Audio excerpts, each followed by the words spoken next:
Thank you for calling the Bombas Comfort Line. Bombas make socks, slippers, tees, and underwear made with the highest quality materials. Press 1 for comfort, 2 for style, 3 for donation. You chose style. Bombas has styles for whatever you enjoy. You can run in Bombas, lounge in Bombas, dress them up, dress them down, but always give back in Bombas. Because with every item purchased, another is donated. Bombas, comfort worth calling for. Go to bombas.com/audio and use code AUDIO for 20% off your first purchase. That's BOMBAS.com and use code AUDIO.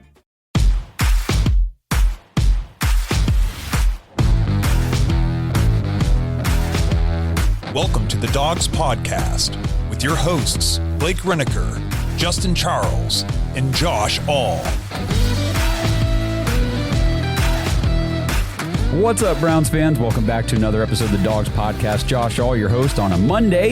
Happy start of the week. Happy day after the Super Bowl. I hope everybody enjoyed the game last night. Although it was kind of a snooze fest there for a while. What a defensive effort from both teams, especially that first 3.5 quarters.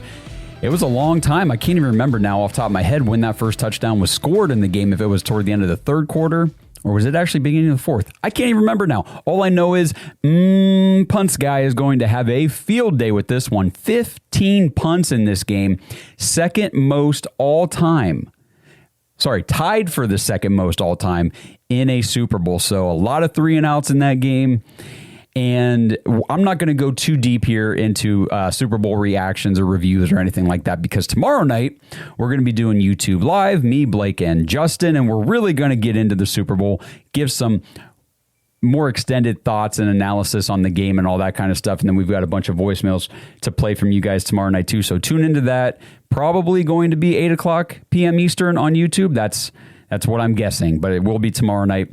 And today, though, what I want to do here on the show today is go through mock draft databases, top 16 wide receivers on their board. So the top 100 wide receiver prospects who are inside the top 100. I'm having trouble talking today. It's Monday. Hey, my brain's not even ready to roll yet. So mock draft database, top 100 wide receivers. There are 16 of them. I'm going to go through them.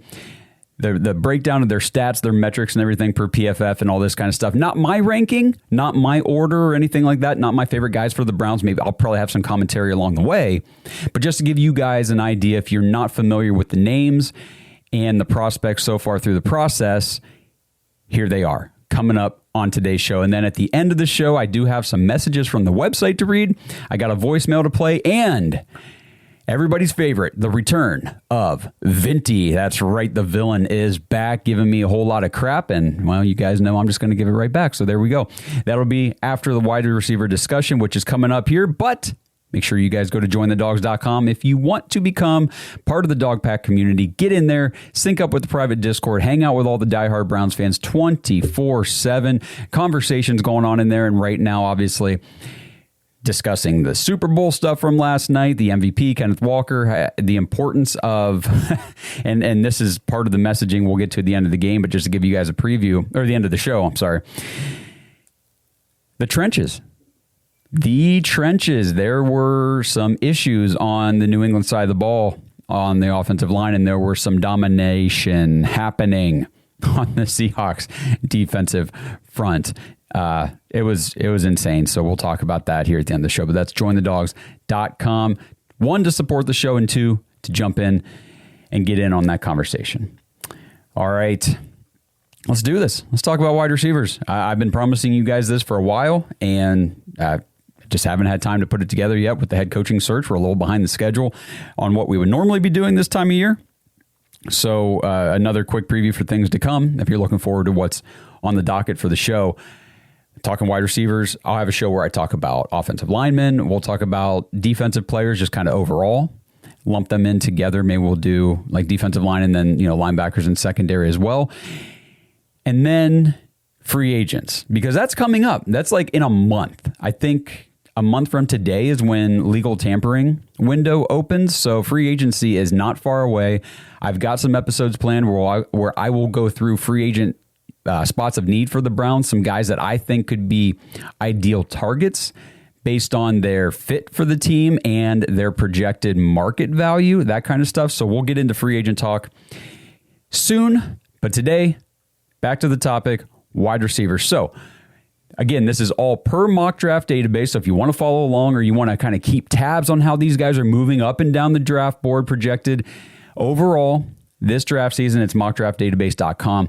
Their number one projected wide receiver, and he is projected right now at pick 6 in the NFL draft, which coincidentally is the Browns pick. It is Carnell Tate, the wide receiver out of Ohio State, 6'3", 195 pounds. Now, I do have ages for some of these guys. Some guys I don't have the ages for yet. Just this time of year, you just don't always get the age for these players. But Carnell Tate is right at that age for a wide receiver that you like to see, especially if you're hoping he develops into that wide receiver 1 alpha type guy. He's 21 years old.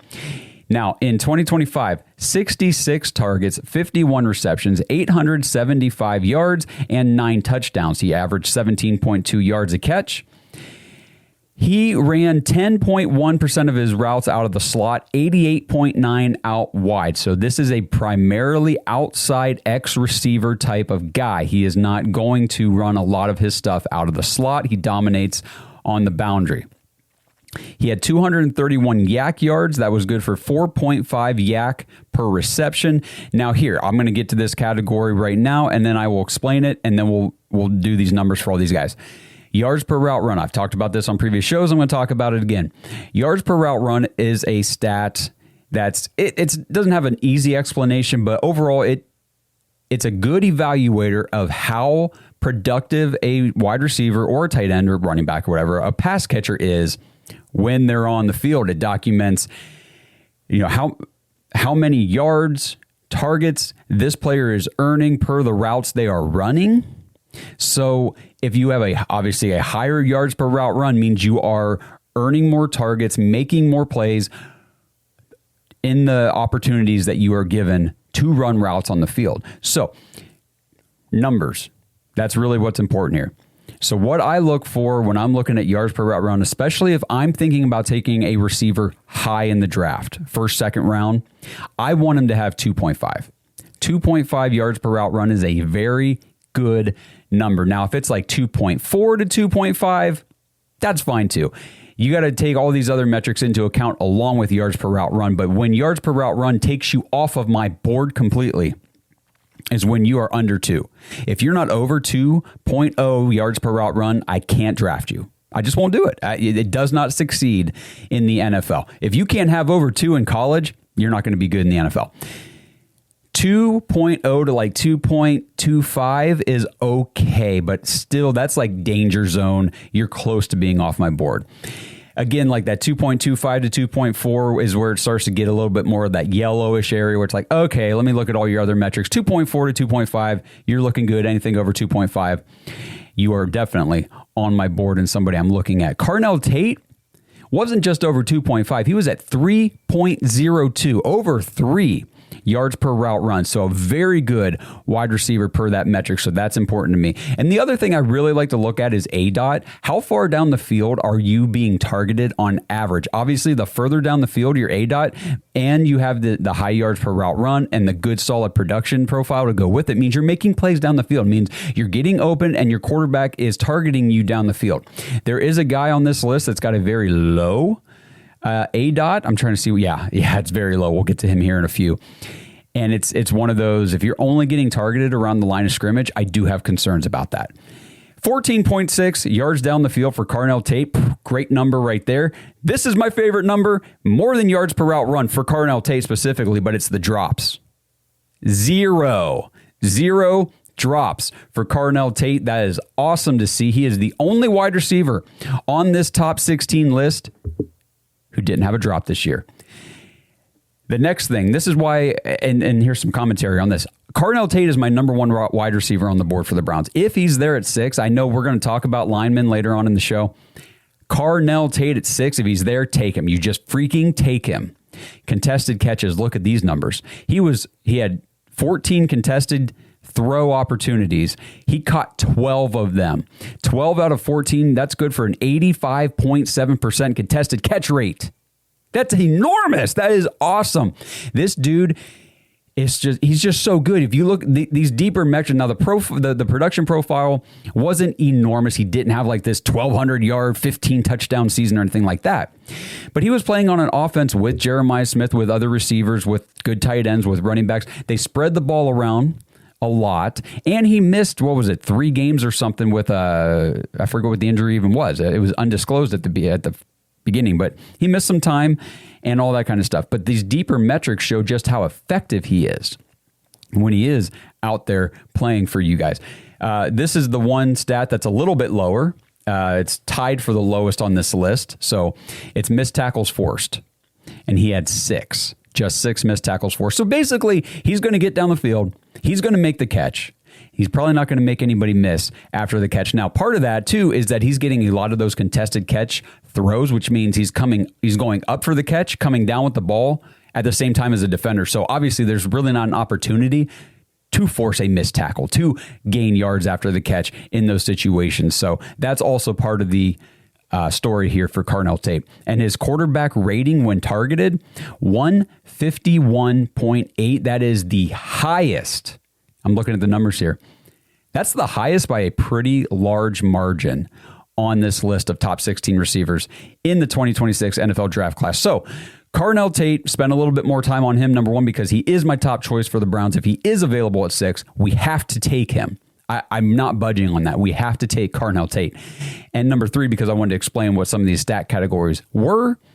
And these next names are going to go a little quicker. So moving on here, number 2 on Mock Draft Database's list, projected to go number 9. So Carnell Tate and this guy right here are both projected, the only 2 receivers projected to go top 10.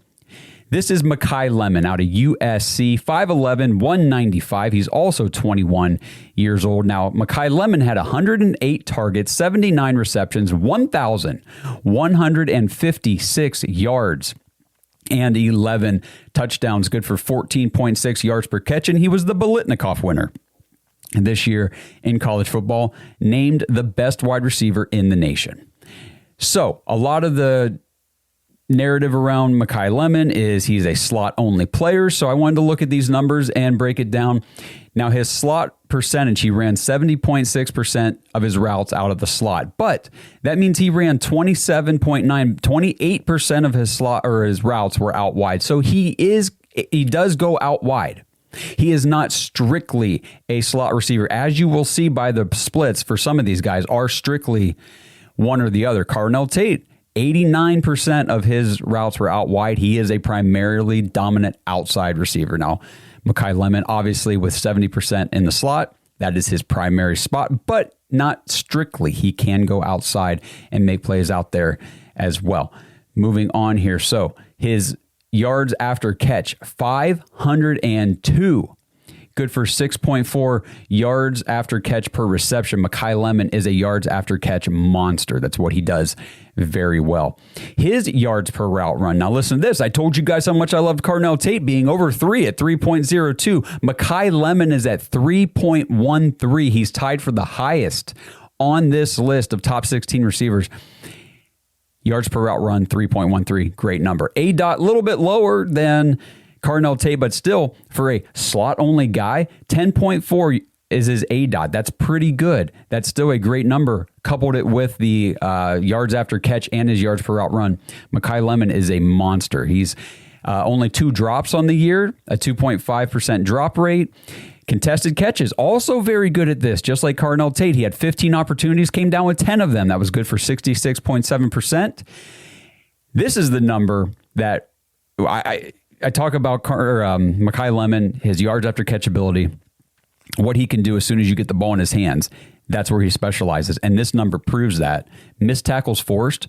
I told you Carnell Tate only had 6. Makai Lemon, 21. There was only one player on this list with more missed tackles forced than Makai Lemon, and we'll get to him in a bit, but 21 missed tackles forced for Makai Lemon. And he had a 130 quarterback rating when he was targeted.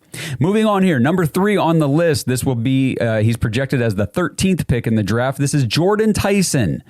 Wide receiver out of Arizona State, 6'2", 200 pounds, also 21 years old. In 2025, Jordan Tyson had 97 targets, 61 receptions, 711 yards, 8 touchdowns, good for 11.7 yards per catch. He ran 25% of his routes out of the slot, 74.7, but 75% out wide. So he is a scheme versatile, alignment versatile type of wide receiver. Move him inside, move him outside. He's going to make plays. He's probably the most dynamic wide receiver in this draft, but Mock Draft Database has him ranked 3rd on their projections, and he is also 3rd on my personal rankings as well. Again, I'm not diving deep into my personal rankings, but the top 3 here are my top 3 as well. So sticking here with Jordan Tyson, yards after catch, a little bit lower, 263. He had a 4.3 yards after catch per reception, so lower than Carnell Tate. So I know I just said he's probably the most dynamic receiver, but he's not doing a whole lot after the catch, as you will see with some of these guys. Makai Lemon at 6.4. Some of these guys have a higher yards after catch per reception, and that's good to see. Now here, yards per route run, this is where things get a little hairy. Jordan Tyson, 2.37. So I said that 2.4 to 2.5 range is where I'm like, okay, I'm good with that. Anything over 2.5, I'm great with. Obviously, if you're over 3, I'm thrilled. He falls just short of that 2.4 to 2.5 range. He is between that 2.25 and 2.4, 2.37 yards per route run, Jordan Tyson. A little bit concerning at that number. His ADOT is 11.7, which isn't bad, but obviously for a guy that you want to see get down the field a little more, not as high as you'd like it to be. This stat here is great. One drop all season, just a 1.6 drop percentage. Contested catches, he's the worst of the top 3 guys. He's the worst. He had 16 opportunities, only came down with 7. 43.8. I was watching some film on him, and some of these are just they're passes that you need your wide receiver 1 to make. And some of these receivers on this list are guys that if you put it within their body frame, anywhere they can get to that ball, they come down with it. That is kind of their calling card. It is not Jordan Tyson's calling card. Missed tackles forced, again, only at 6, just like Carnell Tate, so a low missed tackles forced, and a 108.2 quarterback rating when targeted, easily the lowest of the big 3 wide receivers. So again, Jordan Tyson, I'm not saying he's a bad wide receiver, and I'll do more episodes talking more extensively about him. I'll dive into the injury history and all that kind of stuff too, which is a concern, but just based on these metrics alone, I've got him ranked at 3. They've got him ranked at 3. And that's not even considering the injury concerns. So I think when you factor that stuff into the profile as well, I believe number 3 is a good spot for him. I don't think he's he's definitely not my top receiver, and he's not over Makai Lemon. I would take both of those guys before I take Jordan Tyson. Again, hey, drop in the comments as we go along, guys. Let me know what you think as I'm going through this.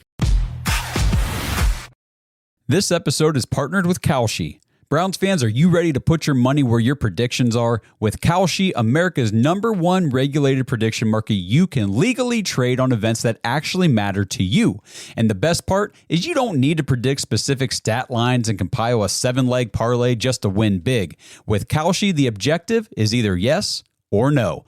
Will Shedeur Sanders be the Browns' Week 1 starting quarterback? Will the Seattle Seahawks win the Super Bowl? Will Fernando Mendoza be the first overall pick in the NFL draft? And in other sports, will the Cavs make the NBA playoffs? You can put your money on these predictions and more with Kalshi. If you want to try it out, Kalshi is giving $10 to anyone who signs up at kalshi.com/dogs and trades $100. Get away from disadvantageous sports books and dive into real-world outcomes with real-time odds and real payouts. Head over to Kalshi, KALSHI.com/dogs, DAWGS, or just click the link in the description to get $10 when you trade $100 with Kalshi. Because why shouldn't you get paid for being right?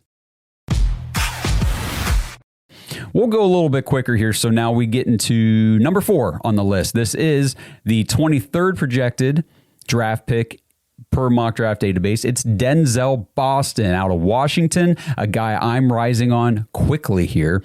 6'4", 209, 22 years old. He had 95 targets, 62 receptions, 881 yards, 11 touchdowns, good for 14.2 yards per catch. He had a 17.6% out of the slot, and then he ran 81.3% out wide. So while Denzel Boston profiles as a primarily an outside boundary X wide receiver, he can come inside. He can play the big slot role, which I think is really key for what he could be to an NFL offense at the next level. Yards after catch, 305, good for 4.9 yards after catch per reception. He had a 2.44 yards per route run, so he does fall within that 2.4 to 2.5 range that I'm okay with, that I like. You know, I'm fine if you're in that range, especially if your other metrics are good, which his are. His are really good. He had a 14.4 ADOT, only 2 drops on the season, a 3.1% drop rate. Contested catches, this dude, just like Carnell Tate, get him down the field, throw it up. He's coming down. 13 opportunities, came down with 10 of them. 76.9% contested catch rate. 7 missed tackles forced. So again, he's very similar to the way Carnell Tate plays the game. Up and down with the ball, and probably not doing a ton after the catch because you're not getting him the ball quickly in space. It's more of those downfield developing plays. 116.2 quarterback rating when targeted. Number 5 on Mock Draft Database's list is the 28th overall projected pick. So these top 5 guys that I'm listing here, this is the last one of the group, are the 5 wide receivers that are currently being mocked at the, this is the aggregate of all industry mock drafts that are being done, that have been done. The current projections, these top 5 receivers are the 5 guys projected currently to go in the first round. So this is the final first round projected wide receiver. It is KC Concepcion out of Texas A&M, 5'11", 190, 21 years old. He had 101 targets, 61 receptions, 919 yards, 9 touchdowns. Good for 15.1 yards per catch. He ran 34.4% of his routes out of the slot, 65.3 out wide. So he is also a scheme versatile, alignment versatile type of wide receiver. 440 yards after the catch, good for 7.2 yards after the catch per reception. That's one of the, tied for the second highest on this entire list. So KC Concepcion is a guy, get him the ball, get him in space, and he's going to make things happen after the catch. 2.46 yards per route run, so he falls in that good-to-go range. 12.3 ADOT. Here's the issue with KC Concepcion, tied for the highest in a category that, as Browns fans, we should be nauseated listening to, and it's drops. 7 drops on the season, a 10.3% drop rate. That is the highest drop rate on this list of top 16 wide receivers. Contested catches, he's pretty good at this too. 15 opportunities, came down with 10 for 66.7%. 14 missed tackles forced, so he is doing similar things to what you see Mekhi Lemon do. 111.8 quarterback rating when targeted. All right, now we move into the second round projected wide receivers, and the first one of those is the number 6 guy on this list, projected to go pick 41, and it's Zachariah Branch out of Georgia. 5'10", 180. Zachariah Branch had 93 targets, 81 receptions, 811 yards, and 6 touchdowns, good for 10 yards per catch.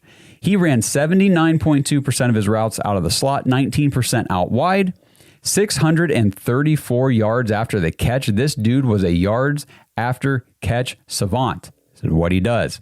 And you'll see a number here in a minute that I don't like. But 7.8 yards after catch per reception, that is, the second highest on this list. So he's great in space. Get him the ball, let him manufacture some yardage and make some plays afterward. He had a 2.57 yards per route run, 2.57. So that's over that 2.5 threshold where I'm like, you're on the board if you've got that yards per route run number. He's got a 12 point. Oh no, I'm sorry. I read the wrong line. This is the number that concerns me, and this is why now all of a sudden everything else I talked about, I'm like, His ADOT was 3.6. 3.6. The next lowest on this list is 7.7. So 3.6 means he's not getting targeted down the field whatsoever. It's all line of scrimmage stuff, and he's manufacturing all the work after that. Concerns me because you're very limited at the NFL level if that's all you're going to do. if that's all you can do, it's hard to rely on you to be an every down type of player, to be a wide receiver who's going to make much of an impact on a consistent basis for your team. I just don't see his profile being something I'm excited if the Browns would draft this kid. I would not. I just don't think that'd be a smart idea. But just 2 drops, just a 2.4% drop rate. Contested catches, he only had 8 opportunities. Again, this isn't his shtick. He doesn't go down the field. You're not going to be throwing the ball up to him in a lot of situations. Only 8. He's the only wide receiver on this list to be in single digits. Came down with 5 of them for a 62.5% rate. 20 missed tackles forced. Again, Mekhi Lemon so far is the leader on this list at 21 so far. And here's Zachariah Branch at 20. So again, you get him the ball, get him in space. He can jet sweeps, bubble screens, all those kind of things. But he's not a downfield receiver in any way, shape, or form, which is what I am concerned about when it comes to Zachariah Branch. And he had a 124.5 quarterback rating when targeted.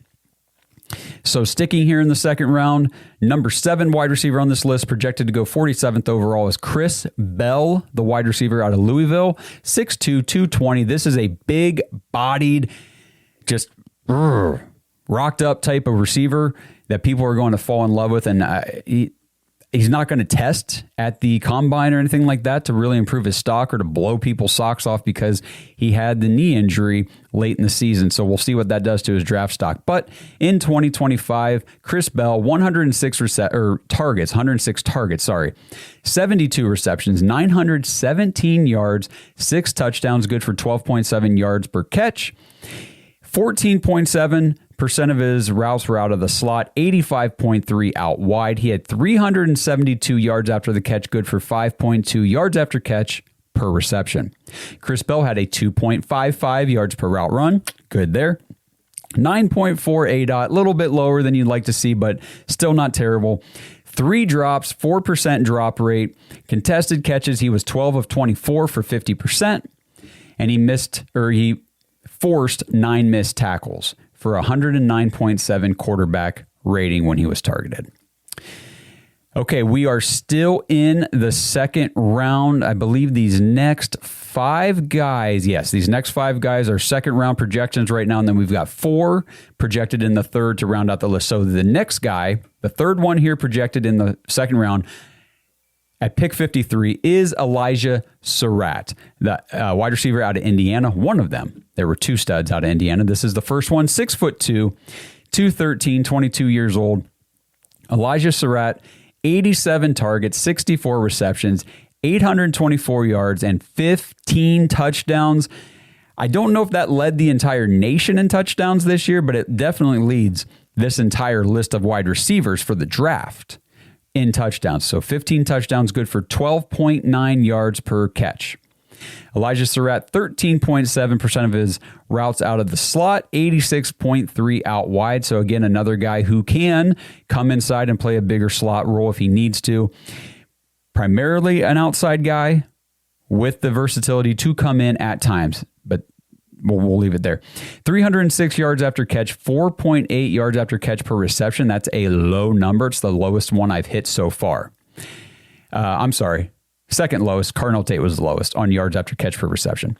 Yards per route run, 2.39. So Elijah Surratt just comes below that 2.4 to 2.5 threshold. So that's 2 guys so far that we've got in that like yellowish range where I'm like, I could get on board with it as long as your other stuff is good. And then now it's Elijah Surratt and Jordan Tyson that are in that range. ADOT for Elijah Surratt, 9.6. He had 3 drops on the year for a 4.5% drop rate. Now this is interesting to me because you look at a guy like Elijah Surratt, you watch him in the playoff, college football playoff, national championship, all that stuff.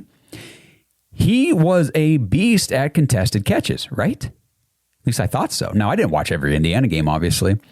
This guy led this entire list in contested catch opportunities with 30. But he only came down with 12 of them for a 40% contested catch rate. So that's a lot lower than a guy like Denzel Boston at 76.9 or Carnell Tate at 85.7, who that is their thing. They are contested catch specialists. And this bigger bodied outside receiver, Elijah Surratt, I just assumed he was going to be 60, 70 or percent or higher contested catch, but he's only at 40. So that's a little concerning to me as well. Just 9 missed tackles forced and a 132.9 quarterback rating when targeted. Moving on here to number 9 on this list, projected right after his teammate, Elijah Surratt. This guy, Omar Cooper Jr. out of Indiana, projected to go at 54. 6 feet, 204 pounds, also 22 years old. Omar Cooper Jr. had 91 targets, 69 receptions, 937 yards, 13 touchdowns. So he and his teammate combined for 28 touchdowns this year. That's insane. Insane. Good for 13.6 yards per catch. Omar Cooper Jr., 83.3% of his routes were out of the slot, 15.7 out wide. So he is the exact inverse of his teammate, Elijah Surratt. That's why they were a great complement to one another. They pretty much had complete opposite route percentage numbers here. So Omar Cooper Jr. primarily the slot guy, while Elijah Surratt manning the outside. But back to Cooper, he had 494 yards after the catch, good for 7.2 yards per catch, yards after catch per reception, one of the higher numbers on this list. Now, unlike his teammate, Omar Cooper Jr. had a 2.55 yards per route run. Great number. Love to see it. He also only had 3 drops, a 4.2% drop rate. Contested catches. He was actually better than his teammate Elijah Surratt. I was not expecting that. He was 7 of 14 for 50%. So still not like great. That's not his calling card. But it's kind of going through the numbers. I did not anticipate he would have a higher contested catch rate than Elijah Surratt, but he does. The number that makes me want Omar Cooper Jr., so to give you the commentary on this, Omar Cooper Jr. 100% on my board for the Browns. First of all, the 2.55 yards per route run, great. Only 3 drops, great. Yards after catch at 494 or 7.2 average on yards after catch, awesome. Love to see it, and it's because of this number right here. 27 missed tackles forced, highest on this entire list of top 16 wide receivers. 27 missed tackles forced. This guy's a monster.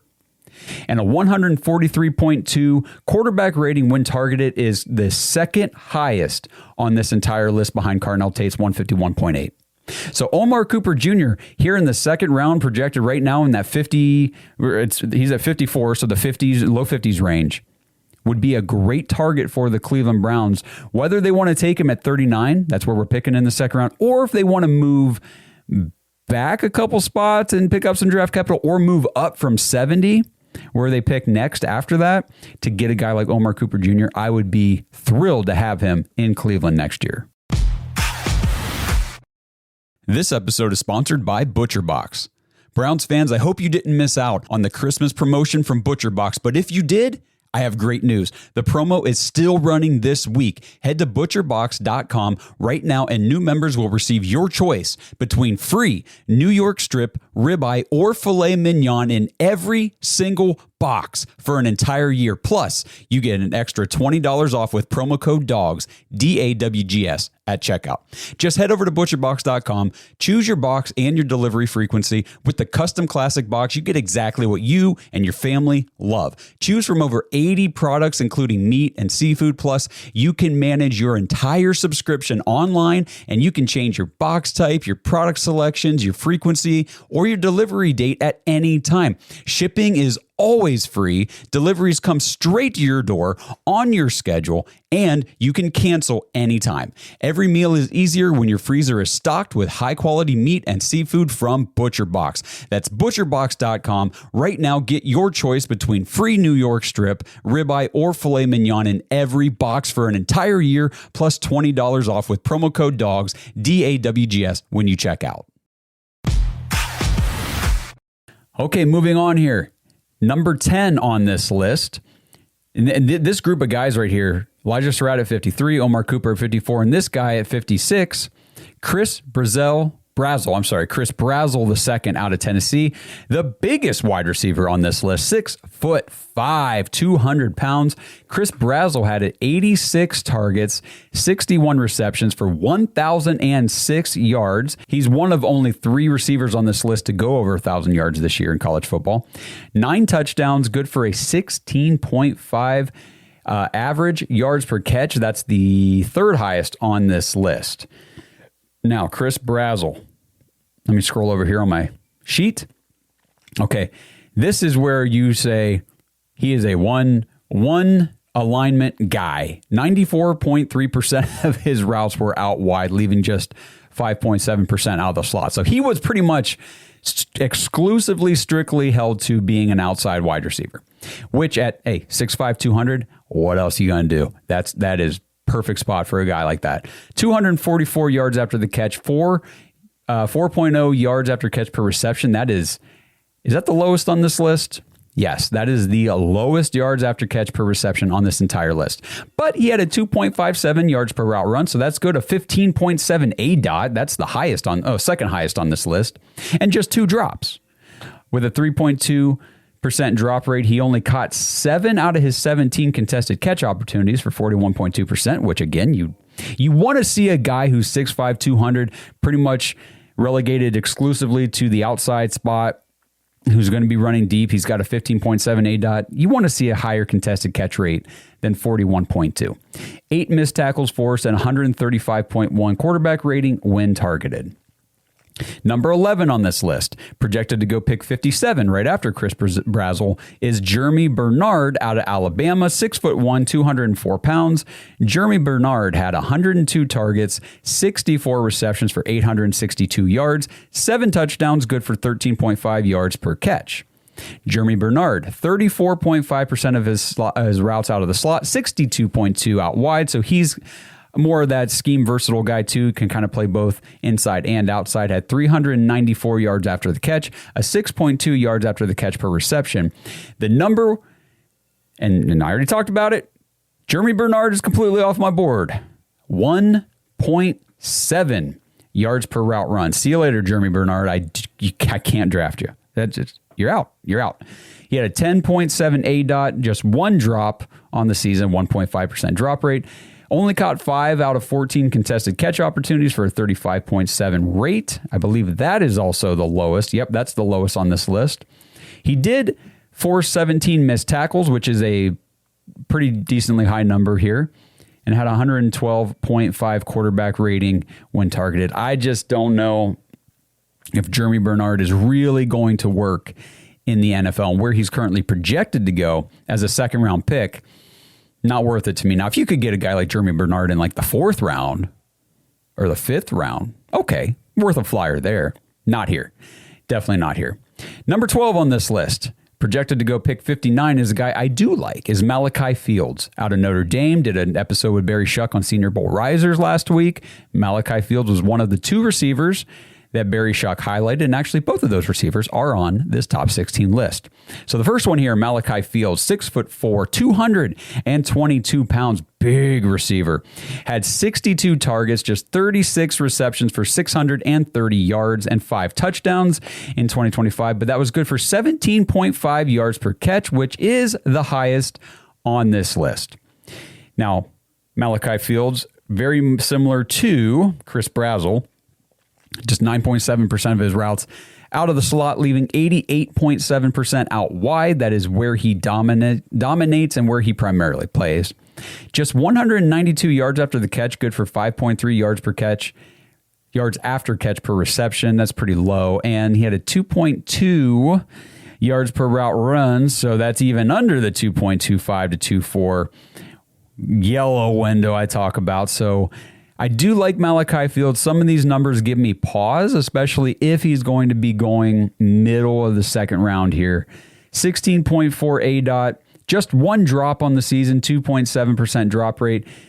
Again, a guy that I would like to see have a higher contested catch rate. He came down with 11 out of 23 passes in contested catch situations for a 47.8% rate. So under 50 as well, kind of like Surratt and Brazzell and these other guys who you would expect to have higher rates than that. Just 6 missed tackles forced, good for a 113 quarterback rating when targeted. So while I said, I do like Malachi Fields as a player, some of these numbers do give me pause, and I'm going to need to see combine stuff and probably go do a little bit more tape dive on Malachi Fields just to get a better assessment of what we're seeing here with these numbers. 13, a guy that I really haven't looked too much into, honestly, because I'm not that interested in him, but he's projected to go 75. So now we have entered the third round wide receiver tier. These last four names will be third round projected guys currently.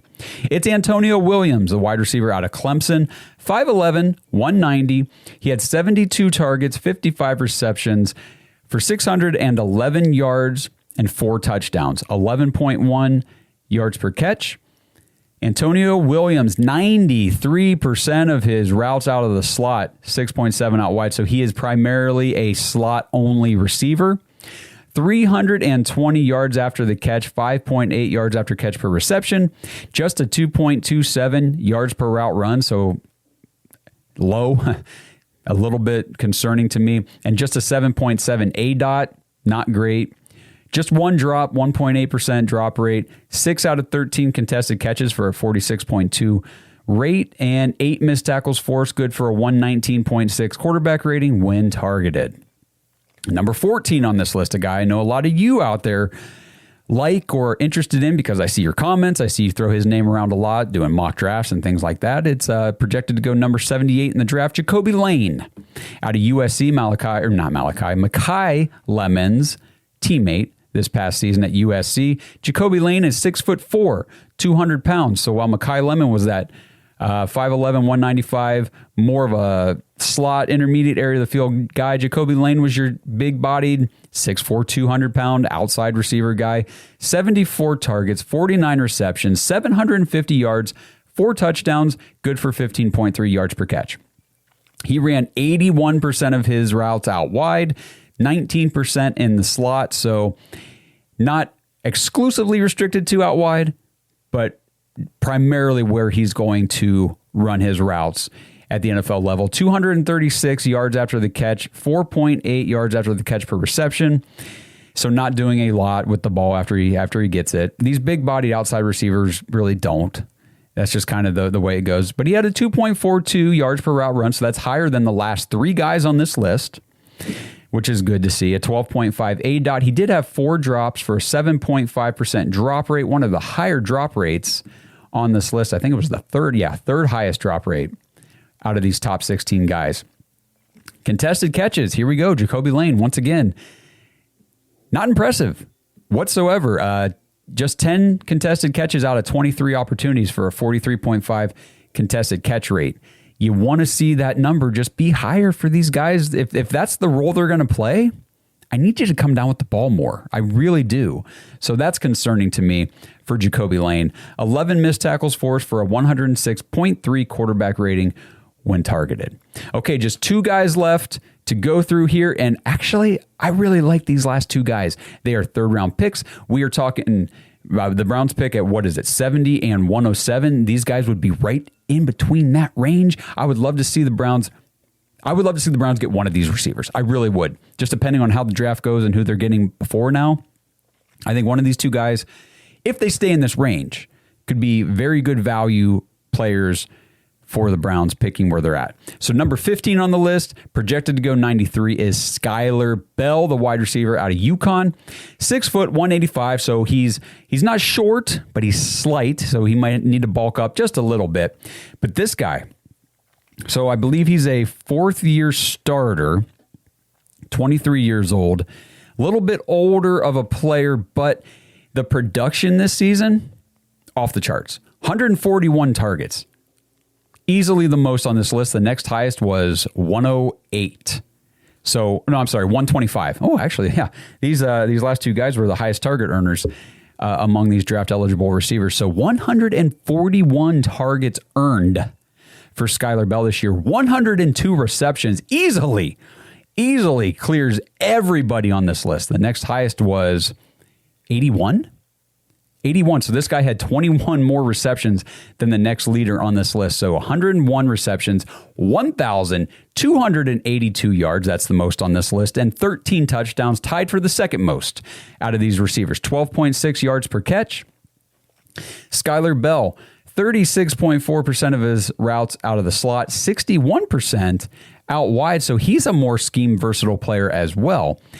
A number I love, man, 835 yards after the catch, 8.2 yards after the catch per reception, highest on this list. Get the ball in Skyler Bell's hands, and he's making something happen with it. 3.13 ADOT. Draft him.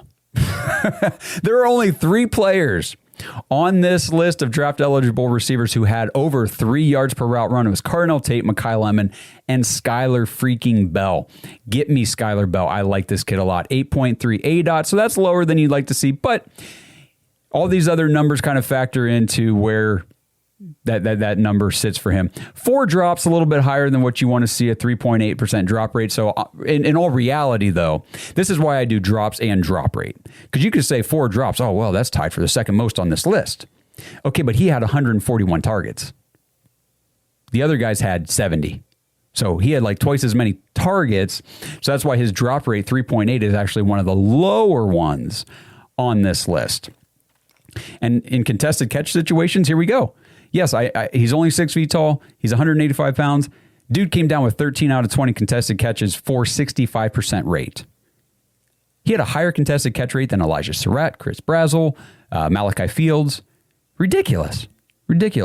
15 missed tackles forced for 128% quarterback rating when targeted. If you guys can't tell, I like Skyler Bell. Okay, and the last guy on this list, number 16, the other guy from the Senior Bowl that Barry Shuck highlighted, a guy that I really like and would love to see the Browns come away with. Either Skyler Bell or this guy here, projected to go 94 overall, Ted Hurst, wide receiver out of Georgia State, 6'3", 195 pounds. Ted Hurst had 125 targets, 71 receptions, 999 yards, so just 1 yard shy of 1,000, man. Come on. 6 touchdowns, 14.1 yards per catch. He ran 16.3% of his routes out of the slot, 83.7 out wide, so he's the inverse of the guy I just talked about. Well, actually, not really even, no, that's wrong. Scratch what I just said. He's not the direct inverse, but he is more of a primary outside receiver for a formation where Skyler Bell, I'm reading that wrong. Skyler Bell really is a versatile type of player to go inside and out. Yards after catch for Ted Hurst, 374, just 5.3 yards after catch per reception, a 2.42 yards per route run. So he's in that 2.425 range, so I'm okay with that. I'm not over the moon like I am with Skyler Bell at 3.13, but that's okay. A 12.6 ADOT. He had 7 drops for a 9% drop rate. That's the second highest on this list. That is concerning to me, especially, again, as a Cleveland Browns fan. The thing we don't want to hear about with our wide receivers is drops. We don't want to hear about a drop issue at all. So Ted Hurst did have a case of the dropsies here in 2025. In contested catch situations, he had the second highest opportunities on this list at 27, came down with 16 of them for 59.3%. 18 missed tackles forced, and a 75.4 quarterback rating when targeted. That's the lowest on this list. He's the only guy who's under 100 in that category, and he's at 75.4. So that kind of gives you guys an idea of the top 16 wide receivers per mock draft database and where they're currently projected to go in the NFL draft, just to give you guys the rundown real fast. Number 1, projected to go 6 overall, Carnell Tate out of Ohio State. Number 2, projected to go number 9 overall, Mekhi Lemon out of USC. Number 3, projected at pick 13 is Jordan Tyson out of Arizona State. Number 4, projected to go 23 is Denzel Boston out of Washington. Number 5, projected to go 28 is Casey Concepcion out of Texas A&M. Those 5 are your currently projected first round wide receivers. Moving into the second round projections, you had at number 6, projected to go 41 is Zachariah Branch out of Georgia. Number 7, projected to go 47 is Chris Bell out of Louisville. Number 8, projected to go 53 is Elijah Surratt out of Indiana. His teammate, number 9, projected to go 54 is Omar Cooper Jr. And then number 10, projected to go 57 is Chris Brazzell II out of Tennessee. Number 11, projected to go 57 is Jeremy Bernard out of Alabama. And rounding out the second round projections is number 12, projected to go 59, Malachi Fields out of Notre Dame. And then moving into third round projections, number 13, projected to go 75, Antonio Williams out of Clemson. Number 14, projected to go 78, Jacoby Lane out of USC. 15 projected to go 93 is Skyler Bell, put a star by his name out of UConn. And number 16 projected to go 94 is Ted Hurst out of Georgia State. So there you go, guys. Let me know what you think about these top 16 projected wide receivers. Who do you like for the Browns? Who do you not like for the Browns? What stats, numbers, information did I provide here on this segment? Do you find encouraging? Do you not really care about? Do you think I care more than I should? Let me know. I really love to hear what you guys think. My evaluation is not the end-all, be-all. I am not a wide receiver specialist, but I do play a lot of fantasy football, so I consume a ton of fantasy football information.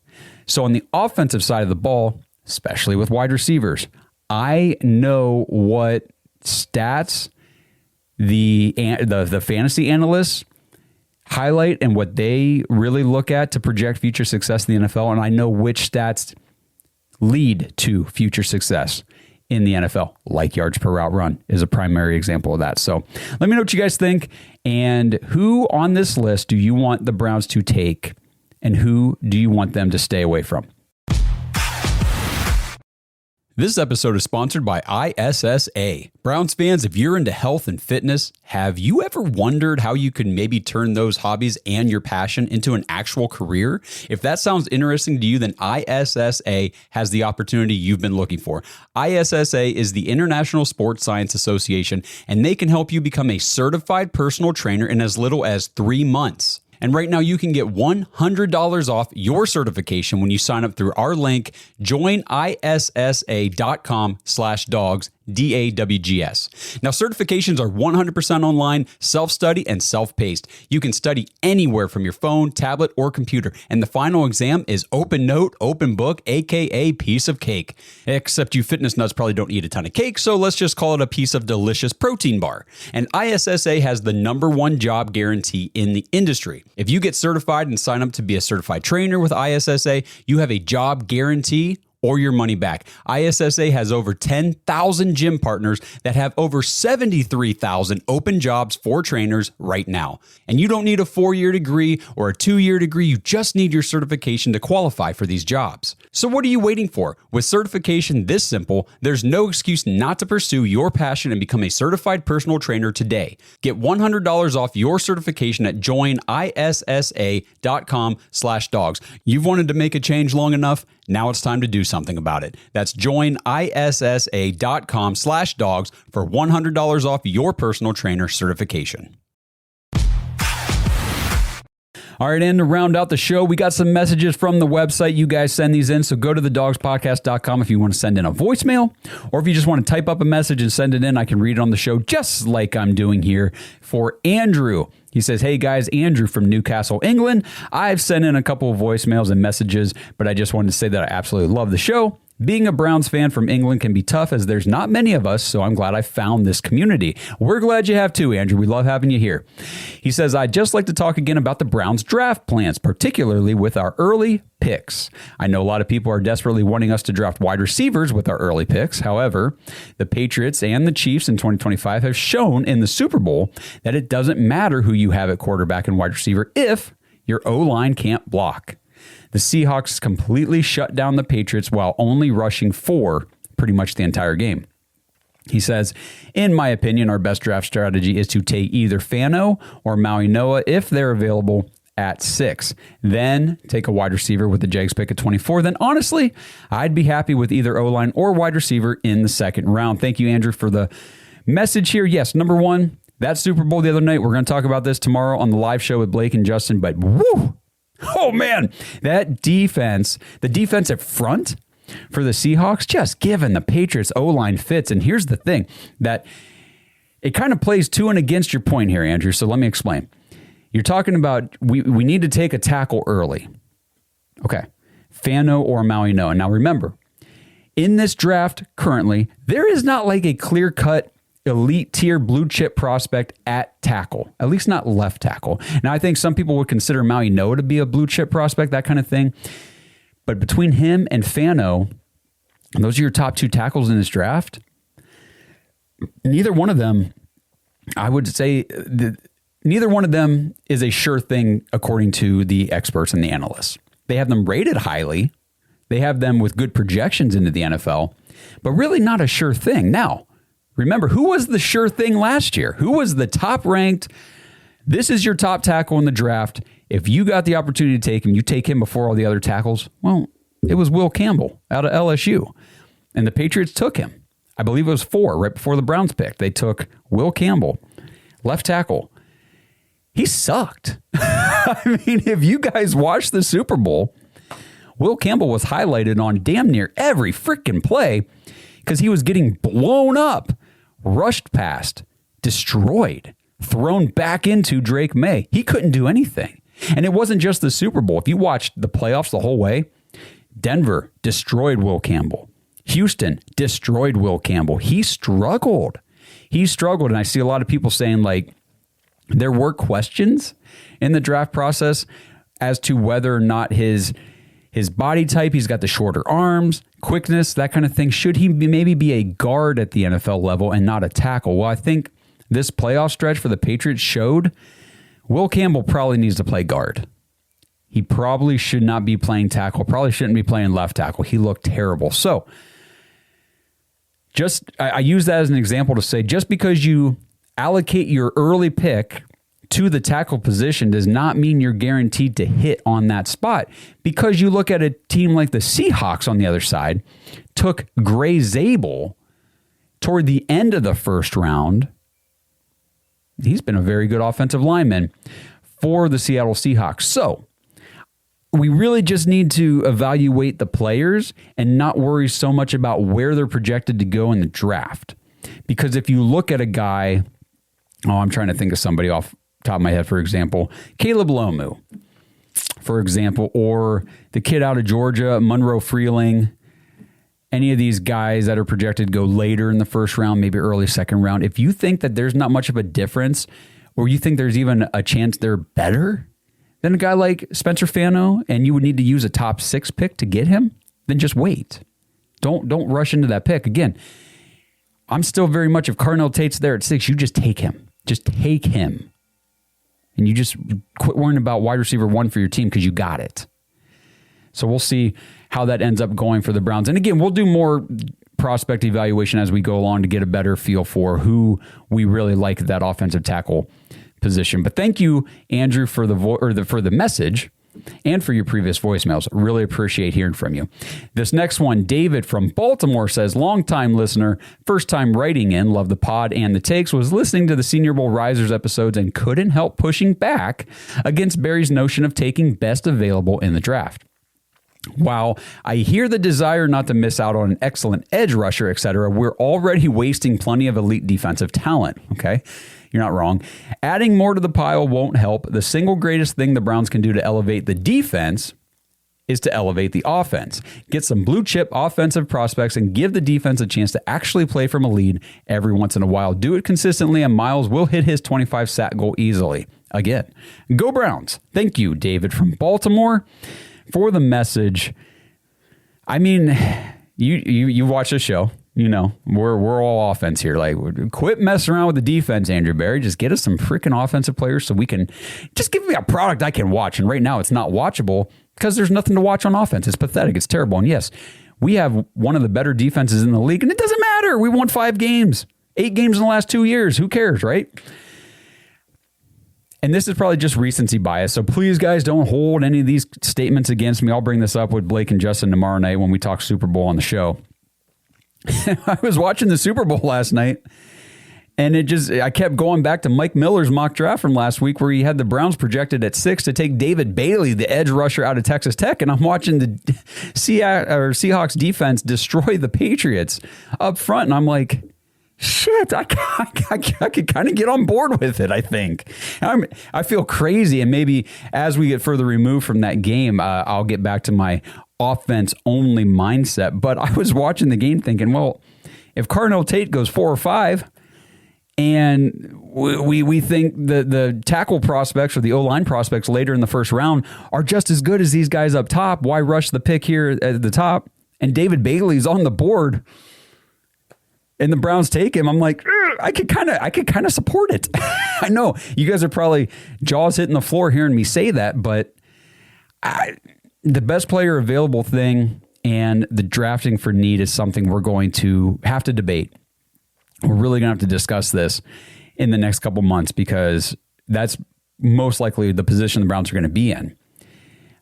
Do you have Carnell Tate as a better overall player on your board than David Bailey or the top defensive guy? So it is an interesting conversation. Don't hold me to it. I'm saying I'm starting to, maybe that's not such a crazy pick, but maybe it is. Who knows? You guys let me know what you think. I got to get to this message from Vinty, okay?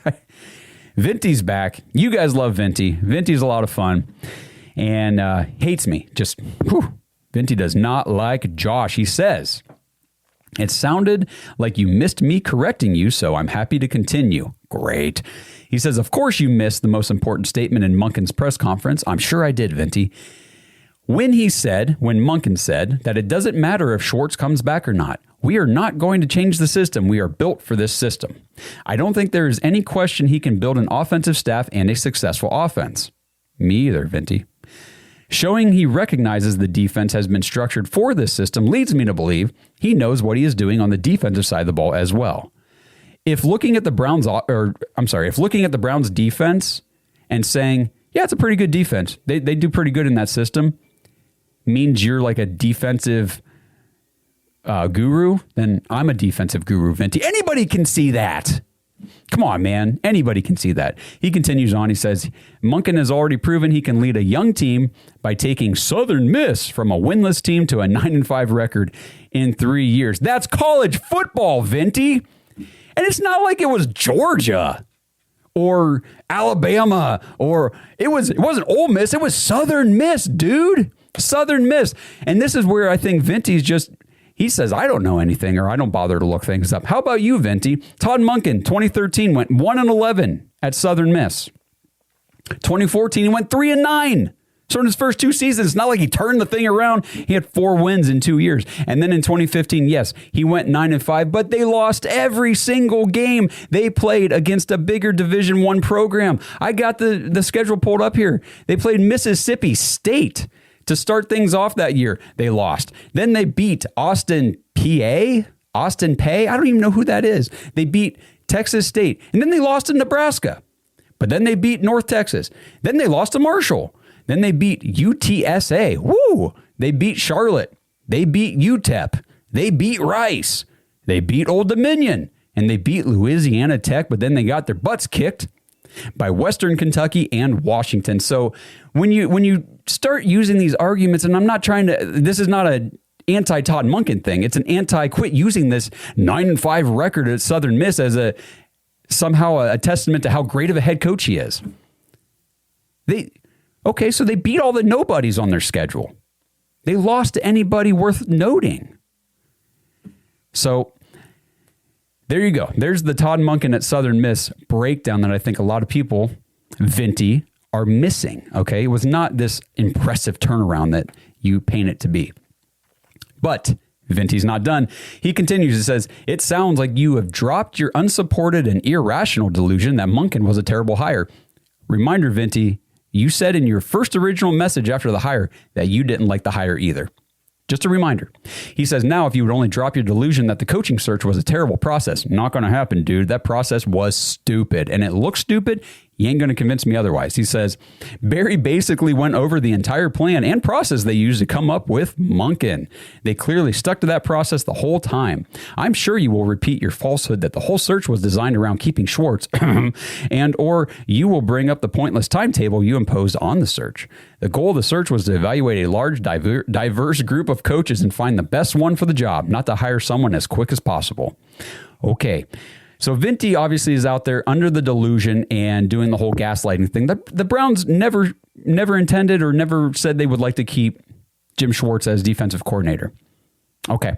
Then explain to me why every other report we saw, heard, read was about the Browns wanting to keep Jim Schwartz. Okay, I'm done. I'm done harping on that. Vinty, enjoy your delusions, my friend. Enjoy it. The process, the head coaching, the search process, it was terrible, man. Come on. Like, you got guys pulling out left and right.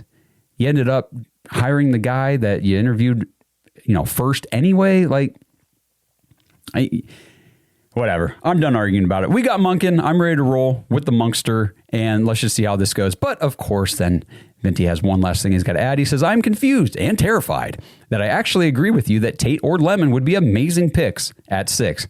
I don't know what I've done wrong to actually agree with you on something. It definitely makes me question my conclusion, but I guess you could have just accidentally backed your way into being correct for once. Venti, if you only knew how many times I have just backed my way into anything. I have lucked into this. I have lucked into that. I have walked somehow backwards into a good decision here and there.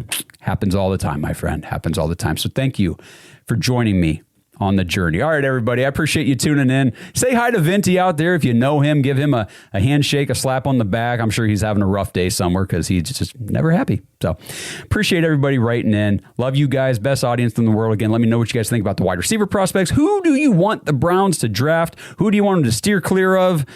Are you with Venti that Tate or Lemon would be a good pick at 6? Do you guys think they should just avoid wide receiver and go O-line no matter what? Am I crazy for thinking maybe David Bailey's not that crazy of a pick? I don't know, guys. I can't believe I'm even saying it. Can't believe I'm even saying it. But you guys get me off the cuff. So I hope you like it because that's how I do things. So anyway, appreciate you again. JoinTheDogs.com. Become part of the community. Hang out in the Discord with everybody. It's a great place to be. We have been slacking on the Dog Pack Discord live episodes. My schedule has been nuts with my wife working and the kids and everything. And then my father-in-law had knee surgery, and that was my primary child care whenever I would do those 5 o'clock episodes.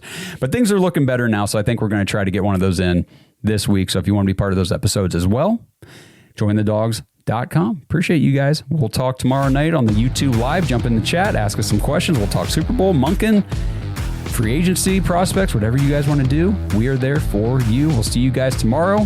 Let's go Browns. Thanks for listening to another episode of The Dogs Podcast. Make sure you subscribe on YouTube and follow us on Twitter at The Dogs Podcast. Get your thoughts on the show at thedogspodcast.com.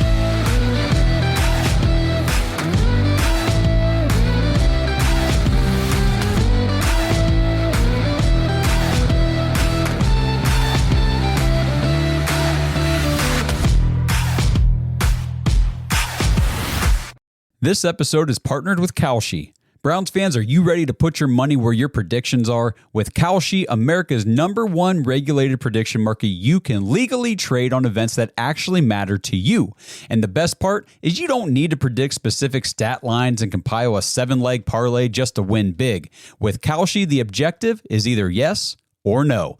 Will Shedeur Sanders be the Browns' Week 1 starting quarterback? Will the Seattle Seahawks win the Super Bowl? Will Fernando Mendoza be the first overall pick in the NFL draft? And in other sports, will the Cavs make the NBA playoffs? You can put your money on these predictions and more with Kalshi. If you want to try it out, Kalshi is giving $10 to anyone who signs up at kalshi.com/dogs and trades $100. Get away from disadvantageous sports books and dive into real world outcomes with real-time odds and real payouts. Head over to Kalshi, KALSHI.com/dogs, DAWGS, or just click the link in the description to get $10 when you trade $100 with Kalshi. Because why shouldn't you get paid for being right?